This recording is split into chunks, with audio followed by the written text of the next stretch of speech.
Hello YouTube family, नमस्ते, प्रणाम। मैं कामनी शुक्ला स्वागत करती हूँ आप सभी का अपने यूट्यूब चैनल पर। तो आज हम बहुत ही प्यारा पति पत्नी का कजरी गीत लेकर आए हैं। आप लोग सुने, कैसा लगे अपनी राय कमेंट बॉक्स में ज़रूर बताना।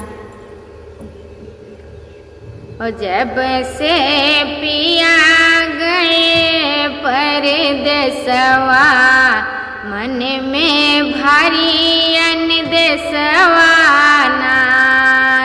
जब से पिया गए परदेसवा, मनमा भारी अनदेसवा नाई।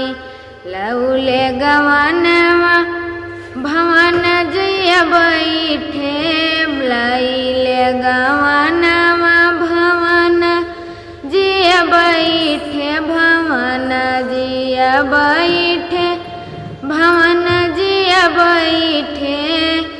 दिहले कठिन कलेशवा नाई, दिहले कठिन कलेशवा नाई। जब से पिया गए परदेसवा, मन में भारी अनदेसवा नाई।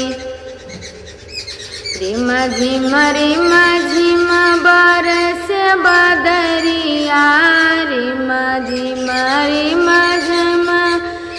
बरस लदयवा, बरस लदयवा, बरस लदयवा। बिजली तड़पे आकाशवा नाई, बिजली तड़पे आकाशवा नाई। जब से पिया गए परदेसवा, मन में भारी अनदेसवा नाई।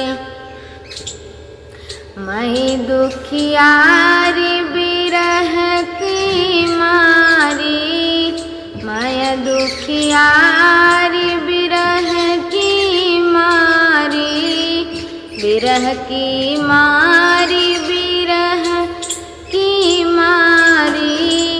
तड़पति राति दिवसवा नाई, तड़पति राति दिवसवा नाई।